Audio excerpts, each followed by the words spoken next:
കുറിച്ചാണ്. അപ്പോൾ ഇവർക്കൊക്കെ അറിയണ്ടേ. ഇന്നലെ വന്നൊരു പെണ്ണ്, അവർക്ക് അവരുടെ ലൈവ് പോലും ആർക്കും കാണിക്കാൻ താല്പര്യമില്ല. ലൈവ് അല്ല ഇട്ട് കഴിഞ്ഞിട്ട് ഇപ്പോൾ അവരുടെ വീഡിയോ ഷെയർ ചെയ്യുന്നവർക്ക് പ്രശ്നമാണ്. അവരെ പോലെ ഒരാൾ ഈ ഇൻസ്റ്റാഗ്രാമിൽ ഇതുപോലൊക്കെ ഇത് അവരോട് സംസാരിക്കുന്നതിന് ഇത്ര രൂപ അത്ര രൂപ എന്നൊക്കെ പറഞ്ഞ് അവരെ പോലെ ഒരാൾ വന്ന് പറയുമ്പോൾ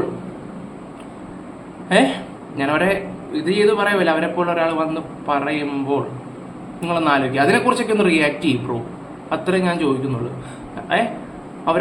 അതിനെക്കുറിച്ചൊന്ന് റിയാക്ട് ചെയ്യും. പറ്റുമോ നിങ്ങൾക്ക്? ഞാൻ ഒരു ചെറിയൊരു ഇത് ചെയ്യുക, അതൊന്ന് ചെയ്യാൻ നോക്ക്. അതാണ് ഓരോരുത്തർ വന്നിട്ട് മൂപ്പൻ PR ആണ്, അതാണ് മറ്റാണ് മറിച്ചതാണ്. എന്ത് കാര്യം ഒരു കണ്ടന്റ് പിടിച്ചു വന്നാലും അവസാനം കണ്ടന്റ് ഇപ്പൊ ആര് ട്രെൻഡിങ് നിൽക്കുന്നുണ്ടോ അവരുടെ പേരിടും. അത് ചെയ്യും, ഇത് ചെയ്യും. എന്നിട്ട് ഓരോ വീഡിയോസിൽ വന്നിട്ട് നോക്ക് പോയിന്റ് ഒക്കെ നിങ്ങൾ പറയുന്നുണ്ടല്ലോ. ഈ പോയിന്റ് ഞാനതാ ചോദിക്കുന്നത്. ഓക്കെ ഗൈസ്, ഞാനിവിടെ സ്റ്റോപ്പ് ചെയ്യാണ്.